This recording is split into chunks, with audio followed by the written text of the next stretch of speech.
आपने मूल स्वर 3 कर दिए, मैंने पढ़ाए तो 4 थे।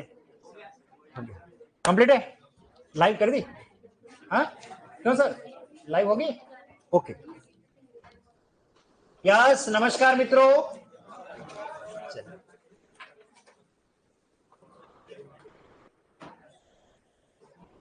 ओके, कॉपी बंद कर लीजिए। कॉपी तो को खोलना है नहीं, हमें तो पता ही है आपको। मैंने पूरा आपका पेपर जो हुआ था संडे वाला, उसको एक बार मैंने पूरा बता दिया किस तरीके से उसमें प्रश्न थे और क्या उत्तर रहे होंगे, उस पर भी अपन ने बात कर ही ली है। अब हम बात कर रहे हैं स्वरों के वर्गीकरण की। मैं बात कर रहा था और इसके मुख्य आधार मैंने जो बताए थे वो 7 आधार थे। पहला आधार मुखाकृति के आधार पर, मात्रा उच्चारण समय के आधार पर, मुखाकृति के आधार पर, ओष्ठाकृति के आधार पर, जीवा की स्थिति के आधार पर, बनावट के आधार पर, नासिकता के आधार पर और उच्चारण स्थान के आधार, इन सब पर अपने बात कर ली थी। अब हम बात कर रहे हैं व्यंजनों के वर्गीकरण की, और यहां से व्यंजन संधि का कुछ पार्ट हम सीखेंगे। और मैं दावे के साथ कह रहा हूं, इसका मतलब उस बात को आपको झुठलाना है। जब मैं व्यंजन संधि पढ़ाऊंगा और जब मैं व्यंजन संधि पढ़ाते समय मैं टेस्ट लूंगा, उस समय आप लोग गलती करोगे। वो अभी अगर क्लास को ढंग से समझे, अगर समझ लोगे तो शायद गलती नहीं होगी। पर कुछ ऐसे अपवाद स्वरूप मिलेंगे जो ये कसम खाते हैं कि सर मैं तो गलती करूंगा, मैं तो गलती करूंगी, है ना। तो वो है, तो फिर उनका तो कुछ इलाज नहीं हो सकता, उनका कुछ भी इलाज नहीं हो सकता। मुझे लगता है इस क्लास में ऐसा कोई मिलने वाला नहीं है कि जो गलती करे, कोई नहीं करेगा, क्योंकि अभी हम उस चीज को पढ़ने वाले। तो व्यंजनों का जो वर्गीकरण किया गया है, मोटे तौर पर जो आधार है वो कौन कौन से हैं और हमें कौन कौन से पढ़ने हैं, उस पर हम बात कर लेते हैं। व्यंजनों का वर्गीकरण, व्यंजनों का वर्गीकरण, क्लासिफिकेशन कर रहे हैं हम व्यंजनों का, ठीक है। सबसे पहला जो आधार आता है इसमें, वो है हमारा कंपन के आधार पर, कंपन के आधार पर। कंपन का मतलब क्या होता है? वाइब्रेशन होना, गुंजन होना। हमारे फेफड़ों से जब हवा मुख विवर से बाहर निकलती है, गले वाला ये भाग जहां मांसपेशियां है, वो हवा उस मांसपेशियों को छूकर निकलती है या छूकर नहीं निकलती। इसको ध्यान में रख करके व्यंजनों का वर्गीकरण किया है। ये 2 प्रकार का होता है। एक, बिना किसी कंपन किए हुए हवा अगर निकल जाती है, उसको हम कहते हैं अघोष। उसे हम क्या कहते हैं? अघोष व्यंजन। और जिनके उच्चारण में वाइब्रेशन, गुंजन होता है, उन्हें क्या कहते हैं? घोष। हो सकता है पेपर सेटर आपको शब्दों के माया जाल में उलझा देवे और वो आपको सघोष भी पूछ दे, तो मीनिंग सेम ही है। जो घोष है, कंपन है, गुंजन है, वाइब्रेशन है, जिनमें होता है वो तो कहलाएंगे हमारे कौन? घोष। जिनमें कंपन नहीं होता उन्हें क्या कहते हैं? अघोष। तो कौन कौन से व्यंजन अघोष है, कौन कौन से घोष है, आज इसका मैं टेस्ट भी लेने वाला हूं। इसलिए इतना ही पढ़ाने वाला हूं, 2 टॉपिक ही पढ़ाऊंगा और इस पर हमें, और आपको मैं 3 चांस दूंगा, 1 नहीं 3 चांस दूंगा। मैं चाहता हूं कि आपकी 100% स्कोरिंग हो। अगर आप इस तरीके से जुड़ करके पढ़ेंगे तो मुझे लगता है कि आपकी हिंदी बहुत अच्छी हो जाएगी। जो हम जो संधि पार्ट में जाएंगे उस समय आपको ये सब चीजें क्लियर हो जाएगी। दूसरा जो है वो है प्राणवायु। प्राणवायु, प्राणवायु का क्या कंसेप्ट है? प्राणवायु जो हवा है हमारी, ऑक्सीजन को लेना, कार्बन डाइऑक्साइड को निकालना। यानी कि जब हम इन व्यंजनों का उच्चारण करते हैं तो हवा की मात्रा बराबर नहीं होती। जैसे हमने स्वरों में पढ़ा था कि कुछ स्वर कम समय लेते हैं और कुछ स्वर ज्यादा समय लेते हैं, ठीक उसी तरह वे व्यंजन ध्वनियां जिनके उच्चारण में हवा मात्रा में कम निकलती है उन्हें क्या कहा गया है, और जिनके उच्चारण में हवा मात्रा में ज्यादा निकलती है, जिनके उच्चारण में हवा मात्रा में कम निकलती है उन्हें हिंदी में कहा जाता है अल्प प्राण, और जिनके उच्चारण में हवा मात्रा में थोड़ी ज्यादा निकलती है, इनके बने उन्हें क्या कहते हैं? महाप्राण। तो प्राण वायु के आधार पर व्यंजन कितनी कैटेगरी में? 2। कौन कौन से? अल्प प्राण, महाप्राण। और कंपन के आधार पर कितने प्रकार के? दो। कौन कौन से हैं? अघोष। यहां तक बात समझ में आ गई है? इसके अलावा तीसरा और है जिसको कहते हैं विविध प्रयास। विविध प्रयास, ये जो तीनों पार्ट है इसको हमने समग्र रूप से, समेकित रूप से हमने नाम दिया है प्रयत्न या प्रयास। अगर आपसे यह सवाल किया जाए प्रयत्न या प्रयास के आधार पर हमने व्यंजनों को कितनी श्रेणियों में विभक्त किया है, तो 3 श्रेणियों में विभक्त किया है।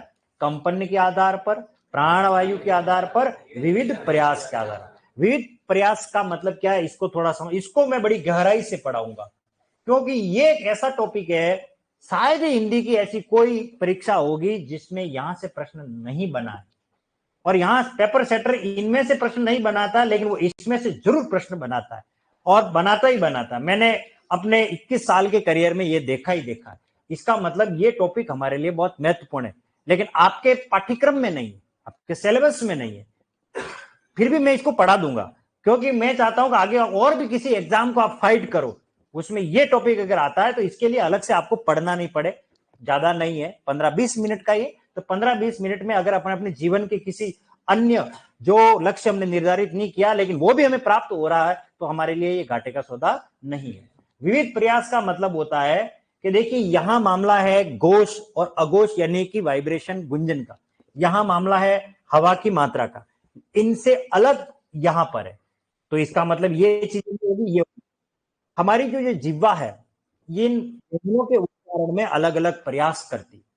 कभी वो प्रयास करती है कि वो रगड़ करके चलती है, कभी हवा गर्म हो जाती है, कभी हवा रुक जाती है। तो ऐसे अलग अलग जो प्रयास किए जाते हैं वे सारे हम इसमें पढ़ने वाले हैं, तो हम इसको अलग कैटेगरी में पढ़ेंगे। तो प्रयत्न या प्रयास के आधार पर हमने ये बात कर ली। व्यंजनों का जो वर्गीकरण होता है मोटे तौर पर 2 श्रेणियों में हम पढ़ते हैं। पहला ये मेन आधार है, तो इसको मैं क नाम दे रहा हूं, और दूसरा जो है और वो है उच्चारण स्थान। उच्चारण स्थान ये आपके काम का नहीं है, मैं नहीं भी पढ़ाऊं तो भी चलेगा क्योंकि ये आपके कहीं काम का नहीं, आएगा भी नहीं परीक्षा में, ठीक है। फिर भी हमें सतही ज्ञान इस पर दे दूंगा। तो व्यंजनों को 2 श्रेणियों में विभक्त करते हैं, प्रयत्न या प्रयास के आधार पर, उच्चारण स्थान के आधार पर। प्रयत्न और प्रयास के आधार पर की बात करें, कंपन के आधार पर, प्राणवायु के आधार पर, विविध प्रयास का। इस हिसाब से अपन बात करें तो सबसे पहला जो हमारा आधार होता है वो कौन सा है? कंपन, ठीक है। लेकिन कंपन में जाने से पहले हमें व्यंजनों का परिचय होना जरूरी है। अब मैं वापस अपनी पिछली क्लास में आ जाता हूं। जो मैंने आपको पढ़ाया, हमारे जो व्यंजन है वो कौन कौन से हैं उस पर बात कर लेते हैं। सबसे पहले बात करते हैं क, फिर च, और फिर ट, और फिर त, और फिर प। क के बाद कौन आता है? ख, फिर ग, और फिर ग, और फिर ये अंग।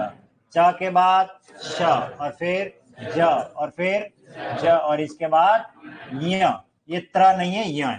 ट के बाद ठ, ड, ढ, अण। त के बाद थ, द, ध, न। प के बाद फ, ब, भ, म। इसके अलावा य, र, ल, व, फिर श, स, स और ह। ये शुद्ध प्रामाणिक आपके कितने व्यंजन है? 33। अब इनकी बात करें कि इनको कंपन के आधार, किसके आधार पर? कंपन के। मैं टेस्ट लेने वाला हूं इसलिए इसको अच्छी तरीके से समझ लेना, यहीं से प्रश्न पूछने वाला हूं। मैं चाह रहा हूं आपको 3 प्रश्न दूंगा और 3 में से तीनों ही प्रश्नों के उत्तर आपके सही होने चाहिए। अब इनका एक क्रम चलता है, देखिए यहां नंबर 1, यहां नंबर 2, यहां नंबर 3, यहां नंबर 4 और यहां नंबर 5। ये सुविधा सिर्फ यहीं तक है, इनको क्रम की श्रेणी में नहीं गिनना है, हमारे ये अलग सेपरेट है। तो ये 5 गुणा 5 टोटल कितने हो गए? 25। हम अभी इनकी बात कर रहे हैं, जब भी मैं संख्या बोलूं तो आपको इन्हीं को ध्यान में रखना। अब बात कर रहे हैं हम कंपन के आधार पर व्यंजन। कंपन के आधार पर, कंपन के आधार पर अगर बात करें तो मैंने आपको कहा कि ये 2 कैटेगरियों में, एक है अघोष, अघोष, और दूसरा है घोष। ठीक है, कोई ये नहीं पूछता है अघोष का मतलब क्या है। अघोष का मतलब कंपन न होना, बस इतना याद रखना है। कंपन से भी क्या मतलब है, जो हमारे गले में स्वर तंत्री है, यहां हमारी मांसपेशियां है, अगर झनकार होती है तो वो कंपन कहलाएगा, नहीं होती है तो वो सीधे अघोष की श्रेणी में आया था। अब बात ये आती है अघोष व्यंजन कौन कौन से हैं, ये प्रश्न पूछा जाता है। अघोष की संख्या कितनी है, तो ध्यान रखना, अघोष को याद रखने का बहुत अच्छा तरीका और आसान तरीका है, प्रत्येक वर्ग का पहला दूसरा, पहला दूसरा, पहला दूसरा, पहला दूसरा, पहला दूसरा, पहला दूसरा, ये अघोष कहलाते हैं। और ये तीनों आपके बचे कौन, श श श। तो ये तो हो गए टोटल 10 और ये हो गए 3, कितने हो गए 13। तो अघोष की संख्या कितनी है, 13। यहां तक तो बात समझ में आ गई। संख्या पूछे तो अघोष व्यंजनों की संख्या। और अघोष कौन कौन से होते हैं, तो हमें पता होना चाहिए आपके टेस्ट में। अब जो अगले पार्ट में जो टेस्ट आएगा उसमें यहां से क्वेश्चन आएंगे, इसलिए इस चीज को जो क्लास में पढ़ा रहा हूं उन्हीं में से क्वेश्चन दूंगा, और उसके बाद हमारे 100% स्कोरिंग। प्रश्न का लेवल तो बाद में हम हाई करेंगे, फिलहाल तो अभी सामान्य स्तर के लेंगे। प्रत्येक वर्ग का पहला दूसरा व्यंजन, यहां तक बात समझ में आ गई। प्लस स या श और स, ये सब मिलाओगे कितने हो गए, 13 हो गए। क्लियर हो गए। अब हम बात करते हैं घोष की। तो घोष कौन कौन से हैं, प्रत्येक वर्ग का तीसरा, चौथा, पांचवा, इनके उच्चारण में कंपन होता है। अब गला पकड़ के चेक करने की भी आवश्यकता नहीं है।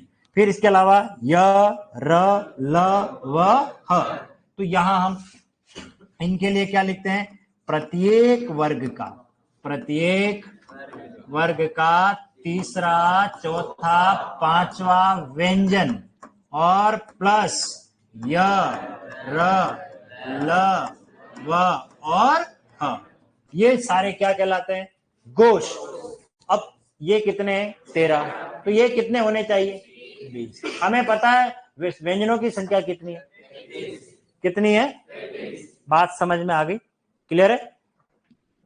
जिन व्यंजनों के उच्चारण में स्वर तंत्रियों में कंपन नहीं होता है, हवा सीधी निकलती है, उन्हें हम क्या कहते हैं, अघोष। इनकी संख्या कितनी है, प्रत्येक वर्ग का पहला दूसरा क्या कहलाएगा, अघोष, और तीनों श क्या कहलाएंगे।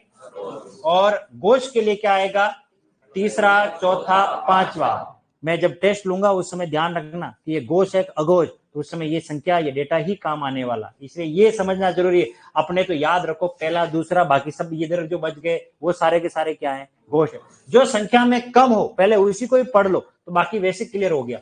बात समझ में आ गई। चलिए अब अपनी कॉपी के लास्ट पन्ने पे आओ।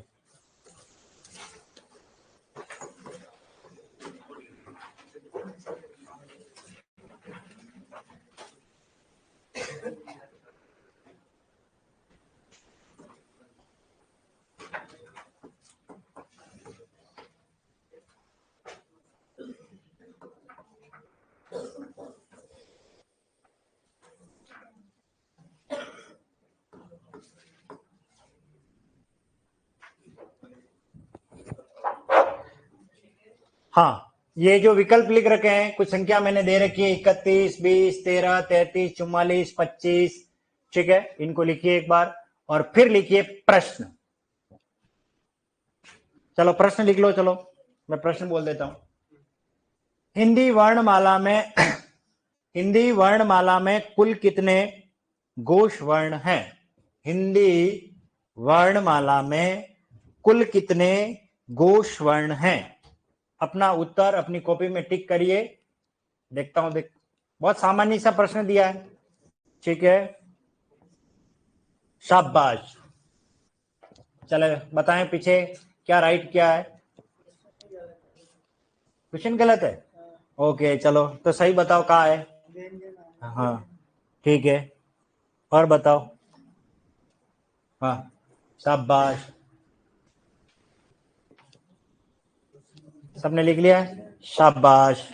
बताएं अच्छा क्वेश्चन गलत है, ओके ओके, चलो चलो क्वेश्चन गलत है, कुछ तो ऐसे कह रहे हैं।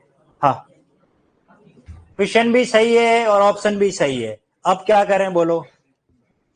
क्वेश्चन भी सही है, ऑप्शन भी सही है, अब बताएं। अभी हमने क्या पढ़ा, देखो इधर कितनी संख्या है, कितनी संख्या है? 20। कहाँ है 20? ये किस किसने लिखा है? ये किस किसने लिखा बताए? गलत। कोई ये समझ रहा है कि सर क्वेश्चन गलत है, हर बार क्वेश्चन गलत हो? ये नहीं हो सकता। हर बार विकल्प नहीं हो, ये भी नहीं हो सकता। प्रश्न भी सही है और विकल्प भी सही है, बस समझने का तरीका बदलना है। प्रश्न ये पूछा गया है कि हिंदी वर्णमाला में कुल कितने घोष वर्ण है, ये पूछा है। इसका मतलब यहां पर ये डेटा नहीं आ सकता, नहीं आएगा और नहीं आ सकता। क्यों? क्योंकि हम किसकी बात कर रहे हैं? व्यंजन की बात कर रहे हैं। अगर प्रश्न ऐसा होता कि हिंदी वर्णमाला में कुल कितने घोष व्यंजन है, तो बात अलग होती। अब इन्होंने क्या है, वर्ण पूछा है, तो ध्यान रखना यहां हमें एक नोट पढ़ना पड़ेगा। और नोट क्या? कि सभी स्वर घोष हैं। सभी स्वर क्या है? घोष। अब मुझे एक बात बताइए, स्वरों की संख्या कितनी है? 11। और इधर घोष की कितनी है? 20। तो 11 और 20 को जोड़ो, कितने होंगे? इसलिए क्वेश्चन भी सही है और विकल्प भी सही है। सारा खेल प्रश्न की भाषा का है। इसमें पेपर सेटर ने आपको क्या किया, आपको एक्स्ट्रा दिमाग लगाना पड़ा कि स्वरों को भी इसमें मल्टीप्लाई करना पड़ेगा। क्यों? क्योंकि ये तथ्य जिसको नहीं पता वो इस प्रश्न का उत्तर क्या करेगा? 20 ही लिखेगा। क्योंकि हमने तो गोश पढ़ करके आए, केवल गोश को टारगेट कर रहे हैं, परंतु ध्यान रखना सभी स्वर कैसे होते हैं? गोश होते हैं। बात समझ में आ गई? क्लियर हो गई? ठीक है, चलिए तो अब आ जाइए और हेडिंग डाल दीजिए सबसे पहले, व्यंजनों का वर्गीकरण। व्यंजनों का वर्गीकरण प्रयत्न ऑब्लिक प्रयास के आधार पर, प्रयत्न ऑब्लिक प्रयास के आधार पर। और इनको 3 भागों में डिवाइड कर रखा है, ये तीनों लिख लीजिए आप, उच्चारण स्थान मत लिखना। कंपन के आधार पर घोष अघोष, प्राणवायु के आधार पर अल्प प्राण महाप्राण, और तीसरा विविध प्रयास। खाली बस ये लिखना इतना ऐसा। फिर उसके बाद हमें सबसे पहले नंबर पर हेडिंग डाल देना कंपन के आधार पर, और कंपन के आधार पर फिर वो जो मैंने लिखा है वो लिखेंगे हम।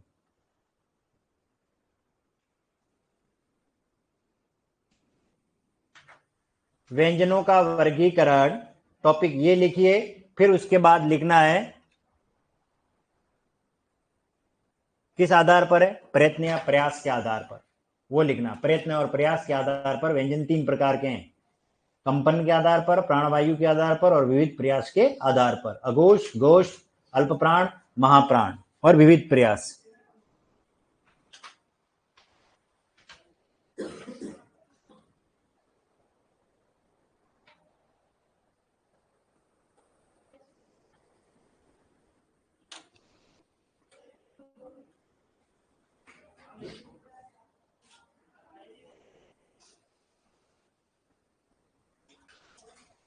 हो गया? लिख लिया?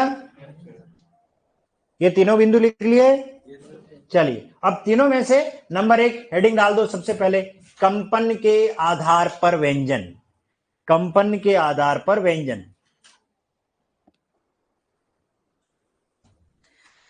और हो सकता है कंपन की जगह गुंजन शब्द का प्रयोग कर लिया जाए, तो वो एक ही अर्थ है, चाहे कंपन कहो चाहे गुंजन कहो। और इस प्रकार से लिखना है कंपन को, एक तरफ अघोष, वापस बैक करूं? चलो लिखो, घोष अघोष अल्प प्राण महाप्राण विविध प्रयास। हो गए?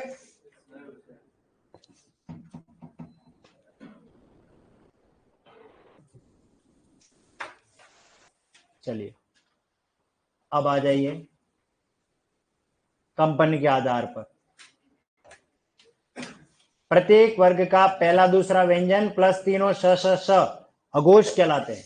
और घोष के लिए क्या कहा गया है? घोष के लिए प्रत्येक वर्ग का तीसरा, चौथा, पांचवा व्यंजन प्लस य, र, ल, व, ह, ये घोष कहलाते हैं। एक नोट नीचे ये भी लिख देना, सभी स्वर घोष हैं।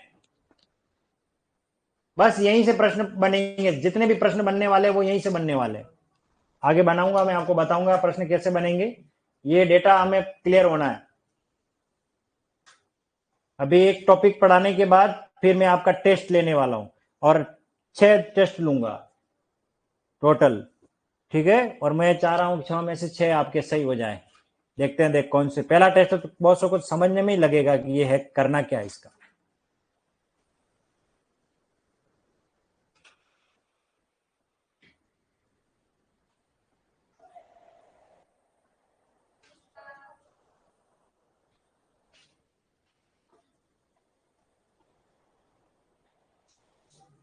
जिन व्यंजनों के उच्चारण में स्वर तंत्रियों में कंपन होता है उसे हम क्या कहते हैं? घोष। जिनमें कंपन नहीं होता उन्हें क्या कहते हैं? अघोष। बस, नहीं है वहां अघोष है, जहां है कंपन वहां घोष है, ठीक है। अघोष व्यंजनों की संख्या कितनी है? 13। घोष व्यंजनों की संख्या कितनी है? 20।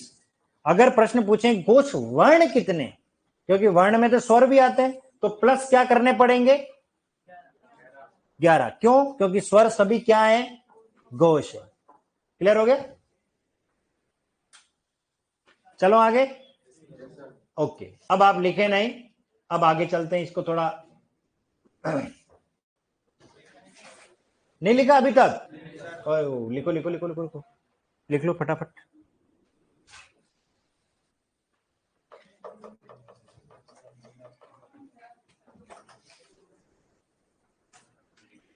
दो तीन लाइन तो लिखनी है, कहाँ इतना लिखना है?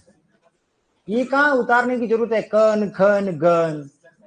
हाँ, ये तो समझाने के लिए बताया मैंने, कहाँ किस तरीके से हैं। आपको तो याद रखना है, पहला दूसरा है। क पहले पे आता है, दूसरे पे आता है? पहले पे आता है, बस तो अघोष है। नंबर याद रखने 3, 4, 5, ठीक है ना। धारा 345 याद रख लेना सीधी। ओके, चलो ये हो गया। अब है अगला, किसके आधार पर? प्राण वायु के आधार। अब मत लिखना, अब फिर समझ लीजिए पहले इसको। प्राण वायु के आधार, प्राण वायु के आधार पर हमारे जो ये व्यंजन है ये 2 प्रकार के।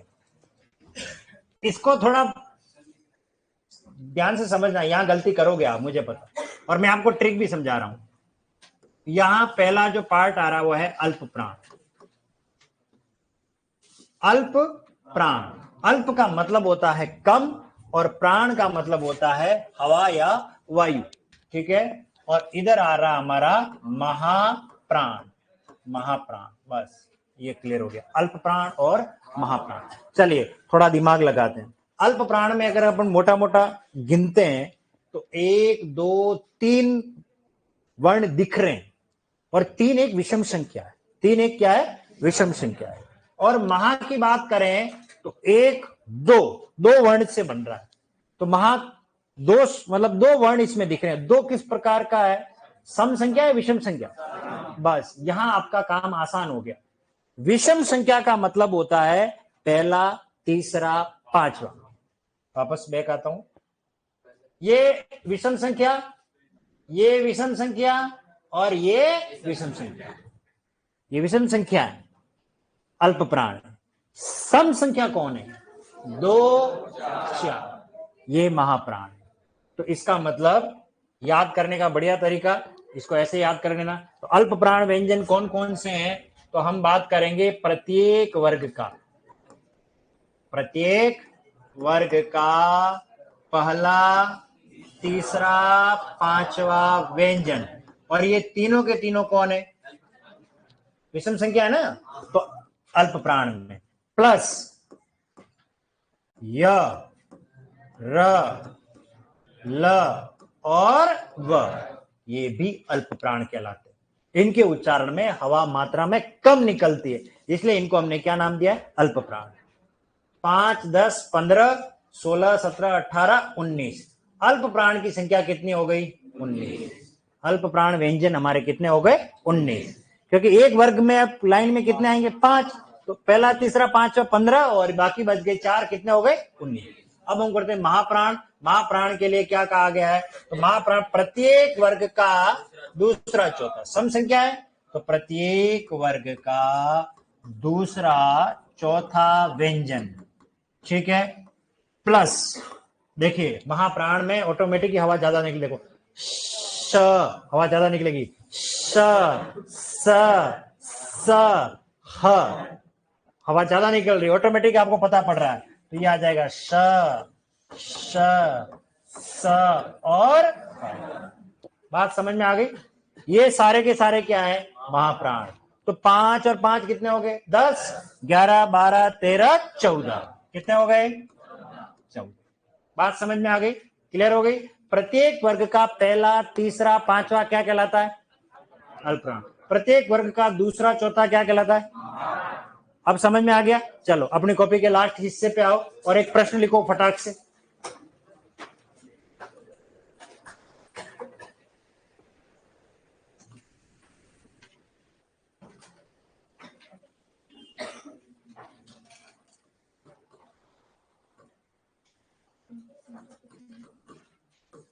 लिखिए प्रश्न, A B C D E F data लिख रखा मैंने, 19, 14, 25, 33, 44, 31, ठीक है। और प्रश्न यह है, हिंदी वर्णमाला में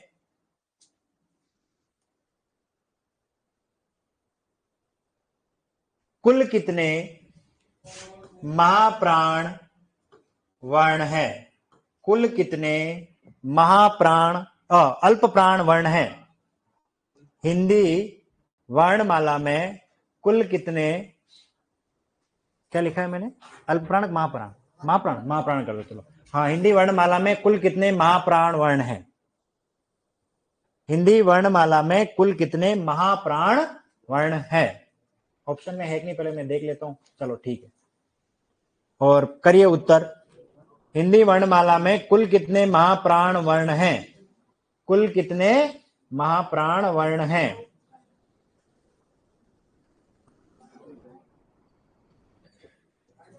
वापस आए इधर, ये कितने हैं? 14। 14 में 11 जोड़ो, कितने होते हैं? 25। कितने होते हैं? 25। ये रहा 25। किस किस ने लिखा 25? हाथ खड़ा करें। गलत। अब इधर आए, अब काका जी को राज थोड़ी है कि इधर 11 जोड़ देंगे। अब की बार नोट इधर है, नॉट। सभी स्वर अल्प प्राण, सभी स्वर अल्प प्राण है, ये नोट है। तो 19 में क्या जोड़ेंगे? 11, तो कितने हो जाएंगे? 30। तो परीक्षा में अगर ये सवाल किया जाए कि कुल कितने अल्प प्राण वर्ण है, तब तो फिर आपको प्लस क्या करना है? 11 जोड़ने पड़ेंगे, किसमें? 19 में। बात समझ आएगी? बाकी महाप्राण तो 14 ही है, क्योंकि पहले हमने इधर जोड़े नहीं थे, तो अपने इधर 11 जोड़ दो। ज्यादा होशियारी कभी कभी भारी पड़ जाती है। तो अभी इसका उत्तर क्या होगा? इसका उत्तर होगा, आई बात चमचे में? चलिए, तो लिखिए प्राण वायु के आधार पर,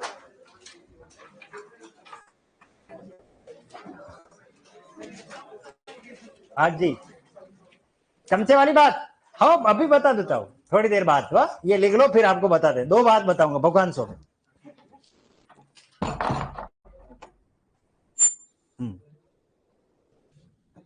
बस आप याद दिला देना, अक्सर बात कहनी है कुछ।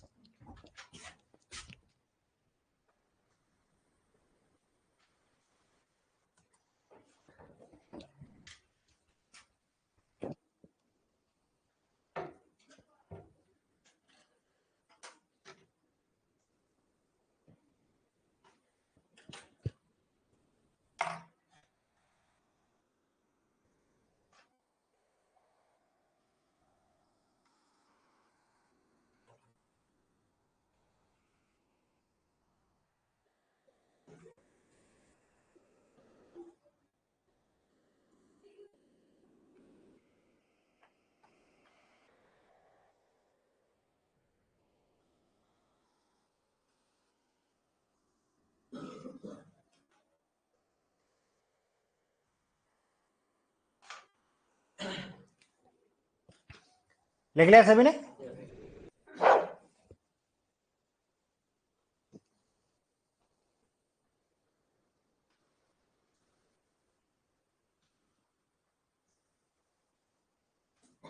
विषम संख्या मतलब अल्प प्राण, सम संख्या मतलब महाप्राण।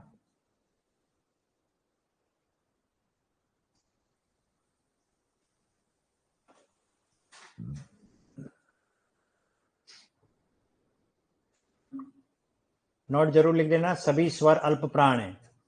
ये सब तथ्य फैक्ट आगे आएंगे आपके प्रश्न में, ठीक है? चले आगे। कंप्लीट है?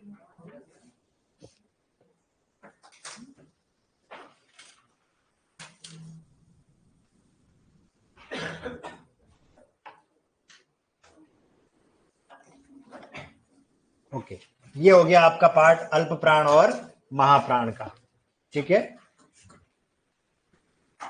अब हम आगे चलते हैं और विविध प्रयास को बाद में पढ़ेंगे। अब मैं आपका टेस्ट लूंगा, ठीक है? लेकिन टेस्ट लेने से पहले थोड़ा ब्रेन वॉश करते हैं, दिमाग को थोड़ा सही करते हैं। अच्छा, मैंने कहा ना कुछ बात कहूंगा आपको, थोड़ी बात कह लेता हूँ, थोड़ा दिमाग पर लोड नहीं पड़े, क्योंकि टेस्ट होगा मुझे पता, और गलती करोगे आप। उसके टेस्ट लेने से पहले भी टेस्ट को एक बार रिवाइज करवाऊंगा, ठीक है? मुझे एक बात बताइए, आप में से कितने विद्यार्थी रहे होंगे जो अपने स्कूली जीवन में, विद्यालय जीवन में किसी न किसी नाटक, कहानी, उपन्यास, गीत, संगीत, कविता, इसमें कभी न कभी पार्टिसिपेट किया होगा? विद्यालय स्तर पर किया तो होगा, कोई न कोई तो होगा। किसी ने डांस में किया होगा, किसी ने किया ना, है ना? तो कभी कभी क्या होता है, किसने किया? हंसने हो, शाबाश। क्या, कौन से? क्या डांस में, कविता में, गाने में? हाँ, अच्छा, डांस किया, तो चलो अच्छी बात है, प्रतिभा है, और हमें अपने हुनर और प्रतिभा को दिखाने का मौका तो वहीं से तो मिलता है। तो ऐसा होता है कभी कभी किसी कार्य को हम करते हैं तो हमारे लिए कभी कभी अभिशाप भी बन जाता है, कभी कभी वो अच्छा भी हो जाता है। जैसे हो सकता है विद्यालय में एक कैरेक्टर, जैसे नाटक होता है, नाटक में पात्र होते हैं।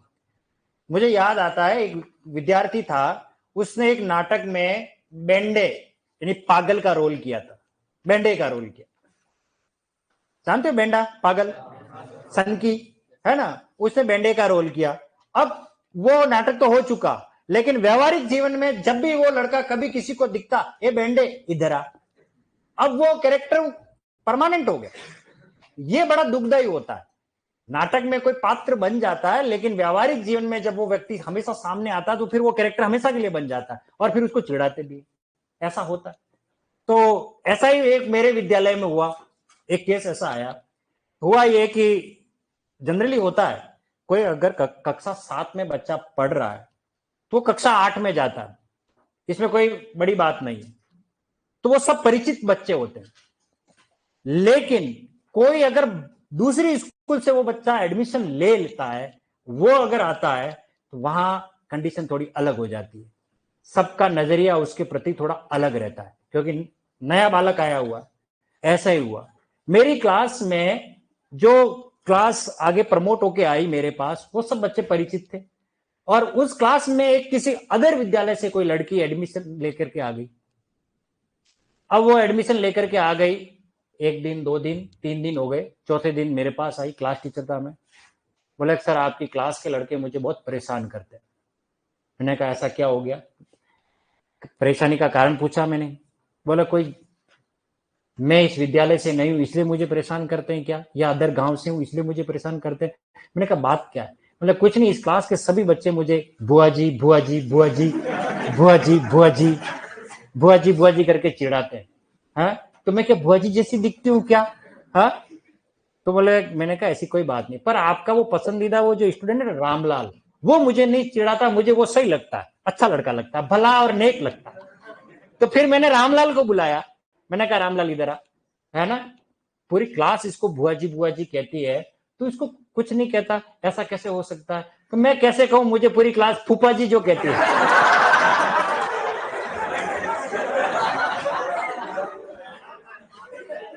है ना? पूरी क्लास फूफा जी जो कहती है। तो आप मुझे एक बात बताइए, विद्यालय में बच्चे जो होते हैं ना, बहुत साफ मन के होते हैं। इसे और ध्यान रखना, ये बच्चे कभी किसी की भी फाइल सल्टा सकते हैं। इनसे इनसे पंगा भी नहीं लेना चाहिए। एक बार ऐसे ही हुआ, एक व्यक्ति था, उसको घूमने की बड़ी आदत थी, खूब घूमता था, सुबह जाता शाम को आता, और आते ही घर में अपने बच्चों को सर दर्द दे देता। सुबह निकला, आते आए बेटों को पूछा, लाल किला देखा? नहीं पापा, नहीं देखा। बोले कभी बाहर भी घुमा करो, बाहर भी देखा करो। अगले दिन वापस आया घूम घुमा करके, बोले जंतर मंतर देखा?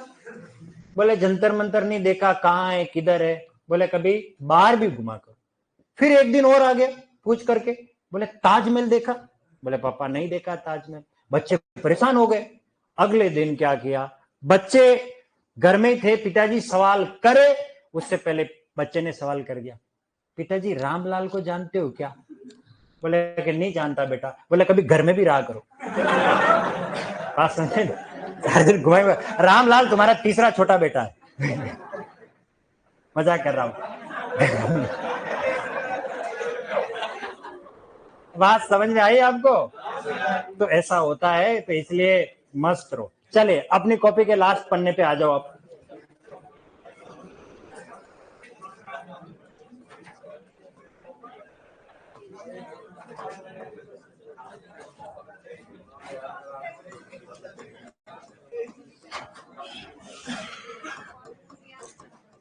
पहले प्रश्न के पैटर्न को समझ लीजिए, मैं 3 चांस दूंगा। ये क्या कह रहा है प्रश्न, सेम वैसा ही बनाना अपनी कॉपी के पीछे लास्ट वाले पन्ने से जहां आपके टेस्ट चल रहे हैं। इसमें यह है कि ये जो वर्ण दे रखे हैं इनको सुमेलित करना। सुमेलित का मतलब होता है कि इनको मिलाना, अघोष है तो अघोष की तरफ, घोष है तो घोष की तरफ। फिर क्या करना है कि अघोष की संख्या कितनी आई है और घोष की संख्या कितनी आई है, वो हमें यहां मेंशन करनी है। इसमें से कौन अघोष है वो इधर लाइन खींच के बताना है। अगर वो घोष है तो इधर लाइन खींचनी है, और जितनी इधर लाइनें आ रही है उतनी संख्या इस बक्से में आनी चाहिए। करिए देख इसे सॉल्व। अब पत्ते नहीं पलटने, अब पत्ते नहीं पलटने, अब तो खाली दिमाग लगाइए, करिए पहचान। ऐसे मैं आपको 2 टेस्ट अभी और देने वाला हूं, जिसे ये प्रश्न समझ में नहीं आया है।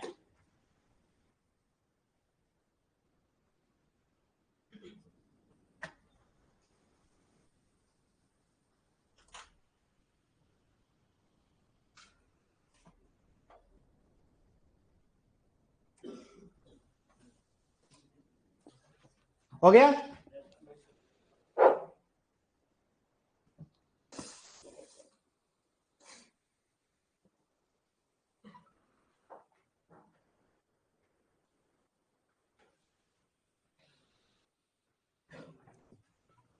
कंप्लीट?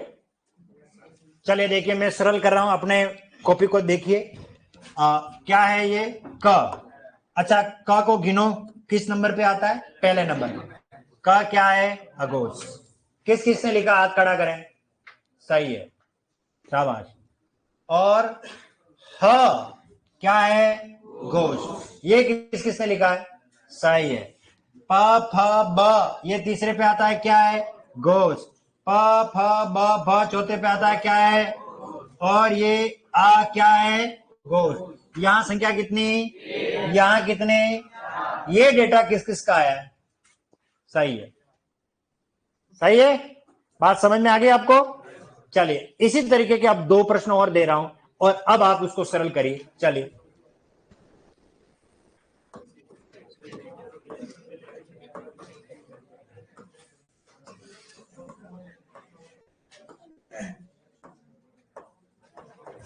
एक तरफ लिखिए अघोष और एक तरफ लिखिए घोष, और मिलाइए, और इसमें कितनी संख्या आ रही लिखिए देख।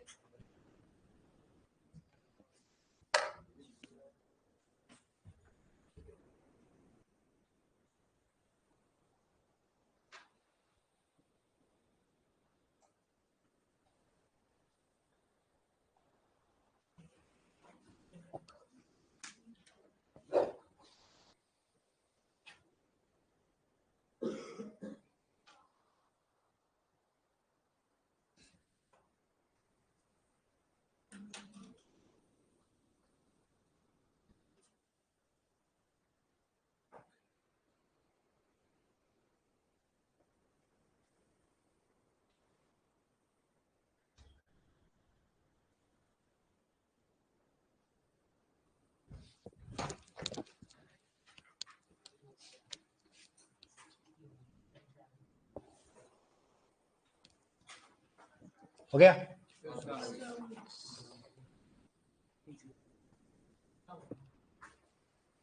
शाबाश।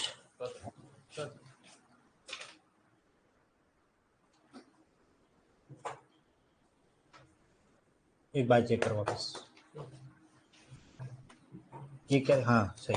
शाबाश शाबाश। एक बार चेक करो वापस, कुछ तो गड़बड़ है दया। तोड़ दरवाजा, चेक करो चेक करो चेक करो चेक करो। शाबाश। हाँ जी, हाँ चलिए मैं सोल्व कर रहा हूं। देखिए क्या है ये, छ छतरी, च छ 2 नंबर पे है तो क्या होगा, अघोष। च छ ज झ चौथे नंबर पर घोष। ट ठ ड ढ चौथे नंबर पर घोष।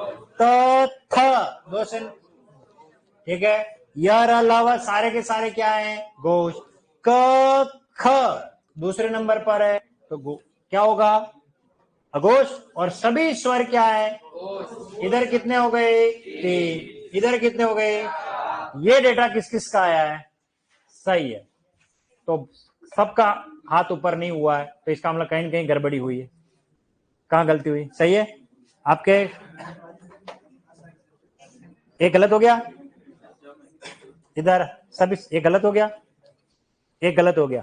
चलिए, तो मैंने कहा ना आपको 3 चांस दूंगा, अब ये अंतिम चांस है। अब तो पूरा 100% सही होना चाहिए। चलिए,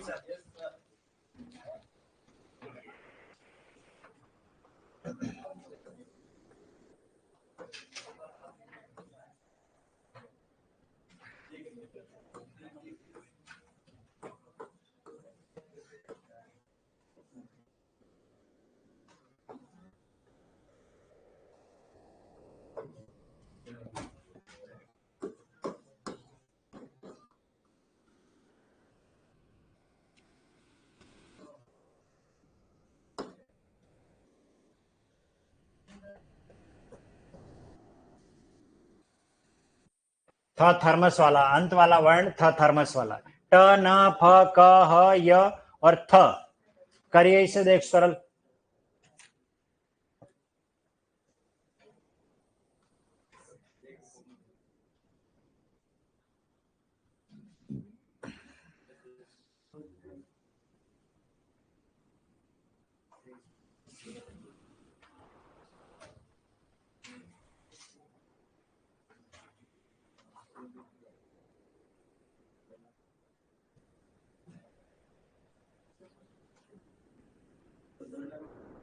हो गया,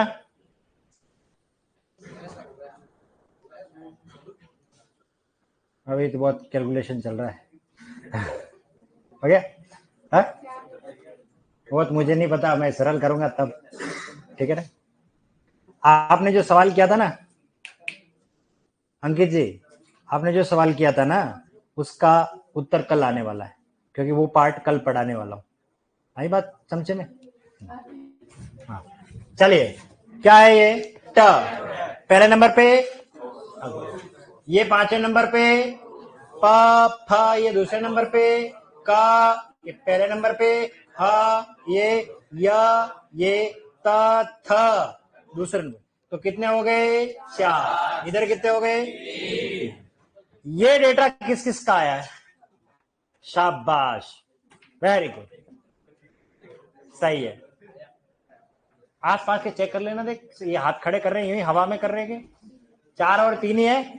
देखो देखो, कोई ऐसा तो नहीं है, सही है, कंप्लीट। चलो,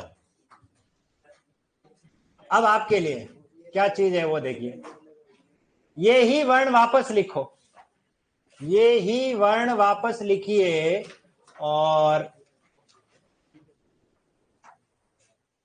एक तरफ लिखिए महाप्राण, और एक तरफ लिखिए अल्प प्राण, अल्प प्राण। चलिए देखिए, करिए इनको सरल। यही वर्ण वापस लिख दो, ट न फ क ह य और थ। और अब मुझे बताइए अल्प प्राण और महाप्राण का उत्तर।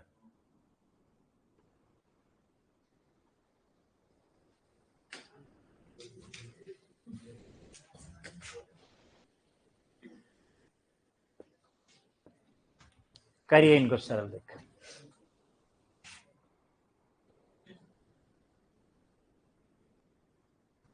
ऑनलाइन वालों ने तो काफी आंसर सही दे दिए, बहुत बढ़िया। कौन कौन है ये? सर मेरे भी सभी सही है, बहुत बढ़िया। मोनिका, सुमन वगैरह जितने भी हैं ये सभी सही जवाब दे रहे हो, बहुत बढ़िया। चलिए अच्छी बात है, करिए सरल। एक तरफ अल्प प्राण, एक तरफ महाप्राण। अब पत्ते नहीं पलटने।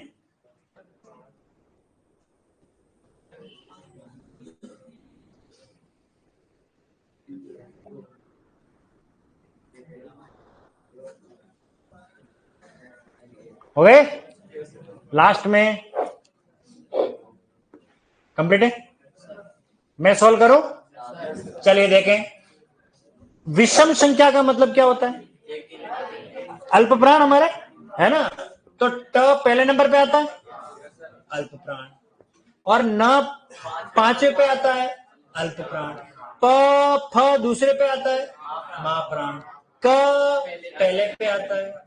और श श श ह सारे के सारे क्या थे? महाप्राण। ये आ गया महाप्राण। य अल्प प्राण है।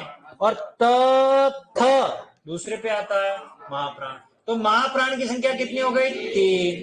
अल्प प्राण की कितनी हो गई? ये डेटा किस किस का आया है? शाबाश, बहुत बढ़िया। कहां गलती हुई? आपके कहां गलती हुई? क्या ही नहीं अभी तक? ओके शाबाश। चलो एक चांस हुआ, अभी तो 2 और है, देखते हैं। अब फाइनल दोनों राइट होने चाहिए, ठीक है?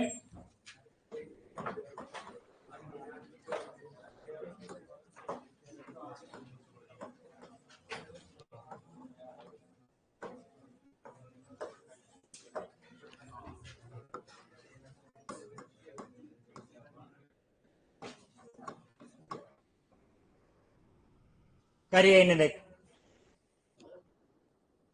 सरल करिए इन्हें देख।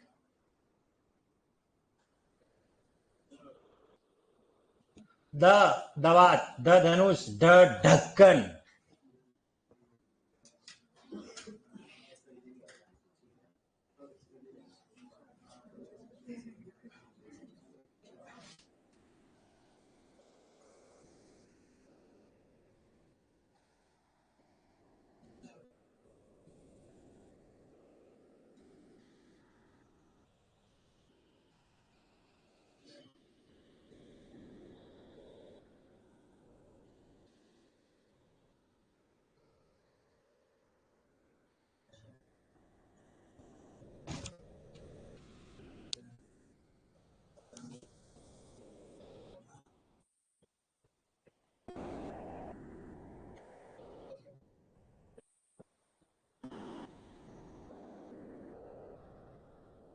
शाबाश, वेरी गुड, सही आंसर।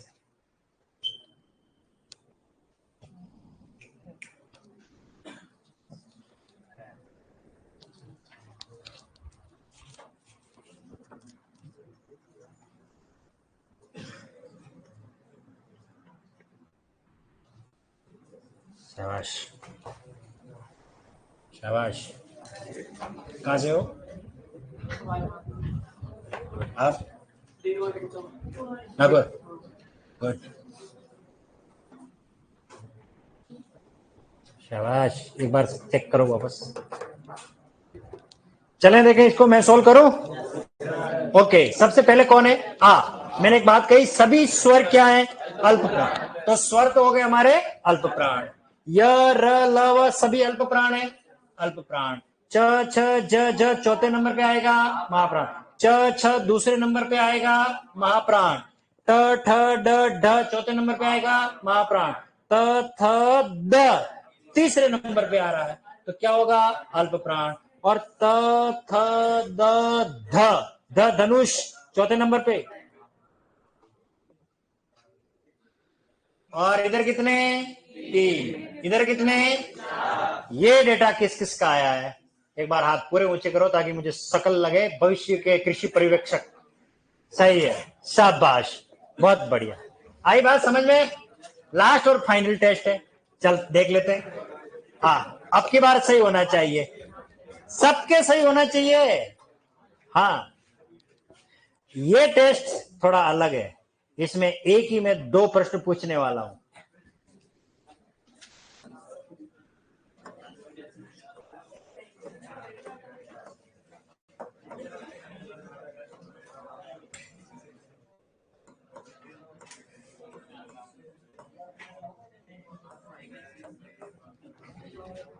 एक तरफ लिखना है अल्प प्राण, एक तरफ लिखना है अघोष, एक तरफ लिखना है महाप्राण और एक तरफ लिखना है घोष। अब घोष कितने, महाप्राण कितने, अल्प प्राण कितने, अघोष कितने, करिए इन्हें सॉल्व। जिसने ये कर लिया सही वो भविष्य का कृषि पर्यवेक्षक, एग्रीकल्चर सुपरवाइजर फ्रॉम हिंदी से।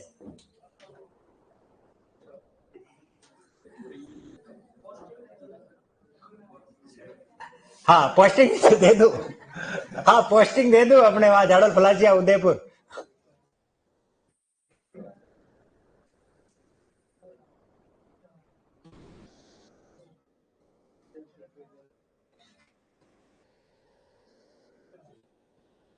एक साथ दो दिमाग मत लगाना, पहले एक को सरल करना फिर दूसरे को सरल करना, नहीं तो माइंड डाइवर्ट हो जाएगा।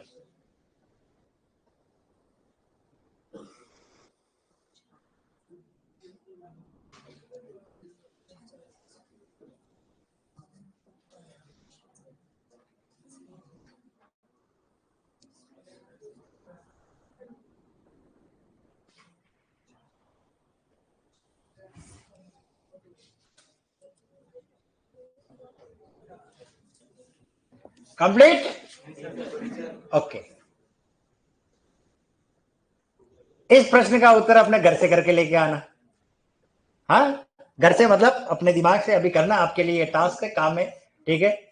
करिए, कोशिश करिए, जानने के लिए देखिए अगला एपिसोड। सही उत्तर देखने के लिए बने रहे इसी चैनल पर। तब तक के लिए स्वस्थ रहे, व्यस्त रहे, मस्त रहे और जीवित रहे। कल मिलेंगे इसी समय इसी चैनल पर।